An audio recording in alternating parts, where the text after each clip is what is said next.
السلام علیکم ورحمۃ اللہ وبرکاتہ۔ رب اشرح لی صدری یسر لی امری واحلل عقدۃ من لسانی یفقہوا قولی۔ قل یا اہل الکتاب تعالوا الی کلمۃ سواء بیننا وبینکم الا نعبد الا اللہ۔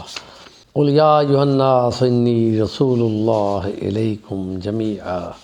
یہ دو کلمے تمام حدیث کی کتابوں میں رقم ہے کہ نبی پاک صلی اللہ علیہ وسلم نے مختلف شاہان اور مختلف بادشاہوں اور مختلف گورنروں کو جو خطوط تبلیغ ارسال فرمائے تھے ان میں ان الفاظ کو استعمال کیا تھا، اور یہ یہود و نصارہ کے اس دعوے کی نفی ہے کہ جس میں کہتے ہیں کہ محمد ابن عبداللہ عربوں کا نبی تھا، تمام لوگوں کے لیے نہیں تھا۔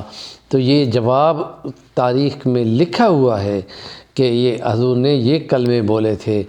تو نبی پاک صلی اللہ علیہ وسلم نے امیر دمشق کو حارث بن ابی شمر کے نام خط لکھا، اور اس میں شجاع بن وہاب اسدی کو خط دے کر بھیجا، اور وہ شام میں وہاں پہ جا کے پہنچے تو ان کو معلوم ہوا کہ وہاں کا جو گورنر ہے حارث بن ابی شمر غسانی، وہ قیصر روم کے استقبال کے لیے حمص میں ہے، اور وہ ایران پہ فتح کے بعد خوشی میں بیت المقدس تک آیا ہوا تھا۔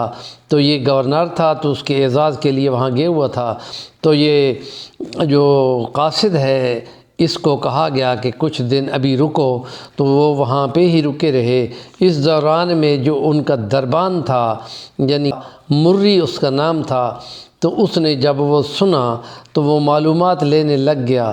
تو جس وقت اس نے نبی پاک صلی اللہ علیہ وسلم کی باتیں سنی تو سنتے ہوئے اس کی آنکھوں سے ٹپ ٹپ آنسو گر رہے تھے، اور وہ عیسائی تھا اور تمام تعلیمات وہ سن چکا تھا کہ ایسی ایسی صفات والا وہ پیغمبر ہوگا، ایسے ایسے وہ اٹھتا بیٹھتا ہوگا۔ تو یہ تمام چیزیں وہ پوچھتا گیا۔ حضرت اسدی ہے وہ بیان کرتا جاتا تھا، بیان کرتا تھا۔ تو لہذا 2 دن انتظار کرنے کے بعد تو یہ مری جو دربان ہے اس نے بہت عزت کی اور بہت رکھا اور بہت تعظیم کی۔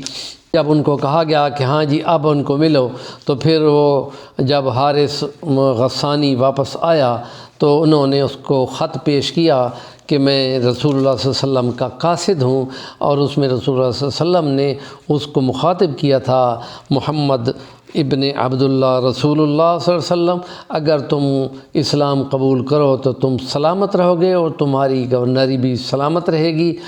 اور بہت سخت چیں بچیں ہوا، اور اس نے باقاعدہ حضور کا خط پھینک دیا اور غصے ہوا کہ وہ کہتے ہیں کہ میری سلطنت نہیں رہے گی، یا مجھے سلطنت میں نہیں رہنے دیں گے، میں آتا ہوں۔ اور پھر اس نے اپنی فوجوں کو تیار کرنے کا حکم دیا کہ لیکن چونکہ گورنر تھا اس نے قیصر روم کو خط لکھا، تو قیصر روم نے وہاں اس کو جانے سے منع کر دیا، اور پھر یہ رک گیا۔ اور پھر حضرت جو شجاع اس نے پوچھا کہ آپ نے کب واپس جانا ہے، تو جس وقت اس کو معلوم ہوا کہ کل یا پرسوں، تو پھر اس نے 100 مثقال سونا ہدیے کے طور پہ دیا، اور کچھ ہدیہ مری جو دربان ہے اس نے بھی محبت میں، اور رسول اللہ صلی اللہ علیہ وسلم کو سلام بھی پہنچائے، اس حارث نے بھی سلام پہنچائے۔ اور یہ جب واپس پہنچے یہ قاصد، تو نبی پاک صلی اللہ علیہ وسلم نے واقعہ ان کا سن کر کہ اس نے خط پھینک دیا، پھر فرمایا یہ ہلاک ہوا، اس کا ملک ہلاک ہوا۔ اور پھر مری کی باتیں سن کر آپ نے فرمایا اس نے سچ کہا۔ ہمارے چینل کا نام ہے صفی الوانی، ضرور سبسکرائب کریں، اور کام کی بات کا کمنٹ کرنا آپ پہ ہے۔